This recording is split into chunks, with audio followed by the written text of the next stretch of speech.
what are the biggest levers that a female between the ages of, say, 25 to 35 can pull, as far as what they include in their exercise, regimen? The big rock across the board for women is strength training.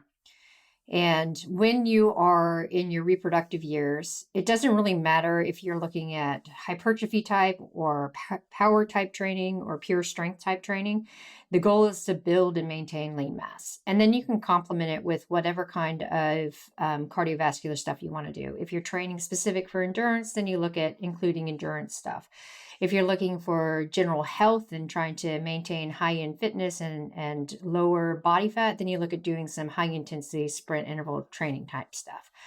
But as you start to get older, especially when you hit that perimenopause stuff, this is where the big rock of power based resistance training and specifically high intensity sprint interval training comes into play.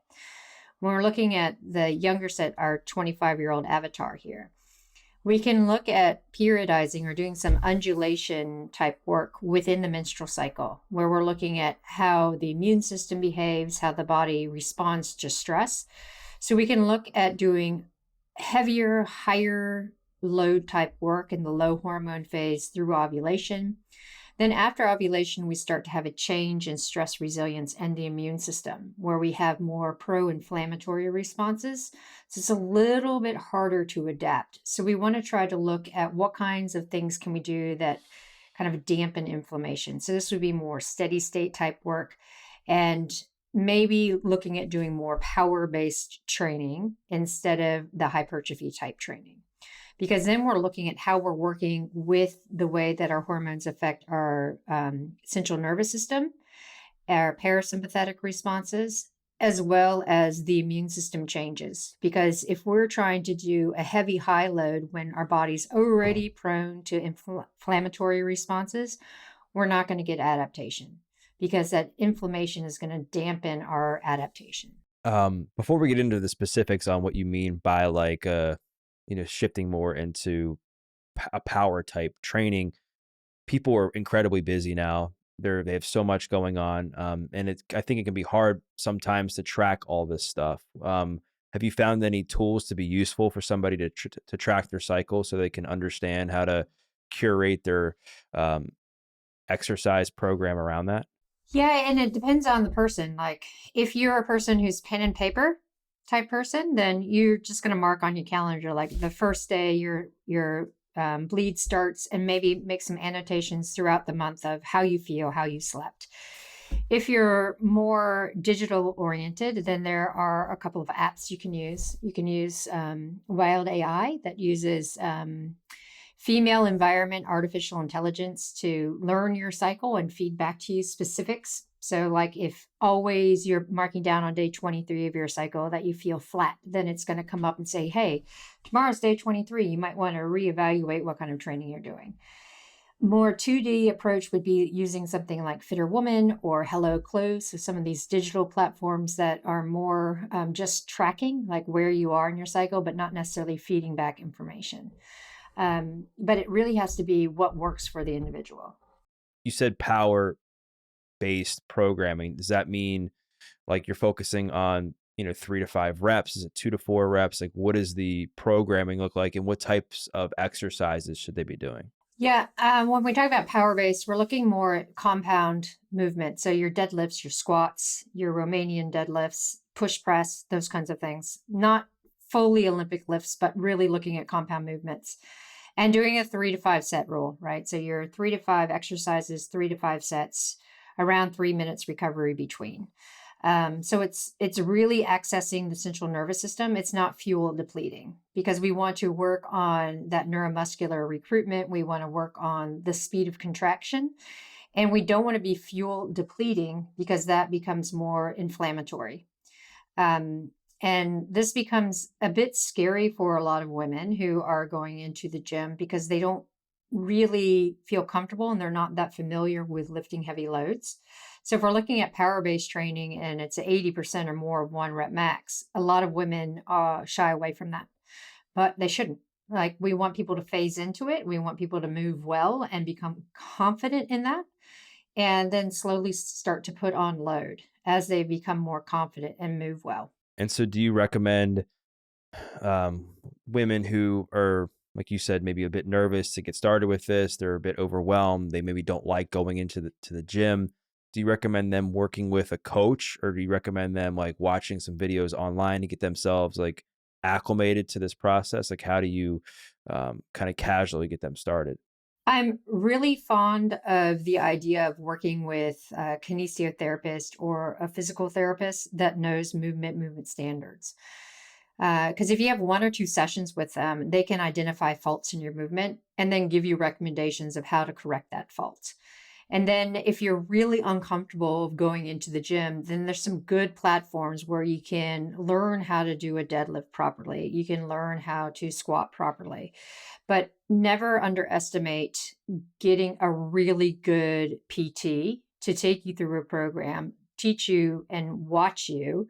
And you don't have to invest a lot of time or money into it, but you definitely want some outside help so that you don't start doing movements with poor technique, because then that loads you up for injury. So 3 to 5 exercises, 3 to 5 sets, 3 to 5 minute rest in between sets, correct? Um, what's the frequency like? Do you recommend 2 days a week, 3 days a week, 4 days a week? What's your recommendation on that? For a 30-year-old, minimum 2 days a week. And then, so how do we, let's just say there's that person that is, I don't want to pick on specific companies, but they're going to certain classes 4, 5, 6 days a week. And it's just like crazy intensity, right? And they're just doing that for an hour, hour and a half, 45 minutes, whatever it is, every single day. And they're burning calories, right? They're burning more calories, maybe throughout that session than they may during a session like we're describing.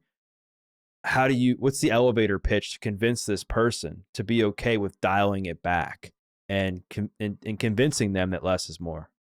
That is talking to everyone who's like in their 30s to 50s, right? Because the mentality of calorie in, calorie out, got to burn, be high intense. Um, it's really asking like, what is their goal? Why are you going to these classes every day? Is it for the social aspect, or are you looking for body comp change and to get fitter? Because if you're looking for body comp change and to get fitter, then you're wasting your time and your money. Because if you're always putting yourself into this moderate intensity, then you're elevating baseline cortisol. You're not getting the same kind of growth hormone and testosterone response that we find after intense exercise or intense lifting. So it's kind of like you're paying money to hit a brick wall. If we are concerned about body comp and weight gain, then it's about, okay, we want to reduce the intensity because we want to reduce the cortisol. If we're reducing the cortisol, we also want to bump up the protein. Because if we're reducing cortisol, we're also reducing systemic inflammation, which then feeds forward to less bloating and puffiness. We also see the body starts to kind of release body fat, so to speak. And the protein part is so important, especially if we're doing a lot of breakdown type activities. I try to get people to drop at least one class a week if they're doing 4 or 5 classes or more in a week, and be like, okay, let's take one, have more recovery day, but I don't mean sit on your butt all day. Let's go and look at functional movement. Let's look at active recovery, and let's see how you sleep. Because if you're always hitting yourself and you're going so hard every day, it does interfere with sleep because you can't get into a parasympathetic drive. That's how you get really good sleep architecture. So it's kind of a biohacking of, let's pull you back just one day. Let's pull you back one day and see how it goes. And then maybe let's pull you back 2 days and substitute those high intense classes with something less intense, but still beneficial to the body. Talk about the protocol for high intensity interval training and what that looks like, because I feel like that can sometimes be confused with some of these exercise classes that we're trying to scale back. I have no problems calling out things like Orange Theory and F45. I'll say that right out loud. Don't pick on my boy Mark Wahlberg. It's okay for dudes. But when we're looking at those kinds of classes, it puts people squarely in moderate intensity. It's not true high intensity. If we look at what true high intensity training is, true high intensity training is an interval that's anywhere from 1 minute to 5 minutes at 85 to 110% of your max. The higher intensity, the lower the interval is going to last, right? So if we're looking at a true high intensity class, it might be 5 to 10 minutes of mobilization warm up. And then we're doing 4 sets of 4 minutes on, 2 minutes off. And that 4 minutes is at 85 to 90% of your max. And then a cool down, right? So we're not maintaining this 70 to 80% heart rate that most of these exercise classes have people doing, where they feel smashed, but it actually hasn't done anything except put them in a tired state. One thing that I really want people to understand is if you're doing sprint interval training, it's so much better from a cardiovascular and a metabolic standpoint, especially if you're trying to strip down body fat, than doing high intensity interval work. So, true sprint interval training, each interval is 30 seconds or less. And the fitter you go, the shorter the recovery is. So, it might start off with 30 seconds of full gas, 110 or more of what you can do. So you feel like you're going to vomit for 30 seconds. And then you have 2 to 4 minutes complete recovery. And then you go again. And you might only be able to do 2 or 3 of those when you first start. But the idea of the recovery is so that you can hit that interval as hard as possible without a real fatigue delay. And as you get fitter, it might be you're doing 30 seconds on, 30 seconds off times 9. But the goal again is that 30 seconds on is as hard as you possibly can. And when we look at the research that's looking at what it does, we see better vascular control, so better blood pressure, better cardiovascular health. We see better blood glucose control, less stimulus for putting on and storing fat. And we have a subsequent increase in growth hormone and testosterone after these sprint interval sessions, which then feeds forward into not only better hormone control, but there's also a feed forward to better sympathetic drive and better sleep. So if we're really trying to maximize our health, we need to incorporate that sprint interval training much more so than we're looking at the high intensity, like 4 minute intervals.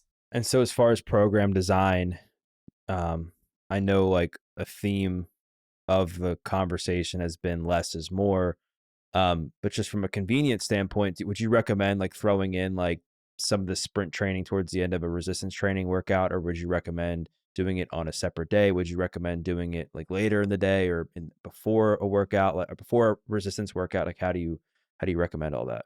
If you're time crunched, then I often look at someone who warms up with box jumps before their heavy resistance training and then finishes off with a couple of sprints on the bike or the treadmill, right? So you're getting kind of a plyo warm up, and then you're getting your heavy resistance training, which is the bulk of what you want to do, and then you finish up with some sprint stuff. If you have more luxury of time, then you'd separate them out. You would be like, one day I'm doing heavy lifting, the next day I'm really focusing on sprint interval training. But again, everyone's time poor, and time management is one of those things. So it's not detrimental if you do resistance and then finish off with some sprint work, as long as you don't do it every day.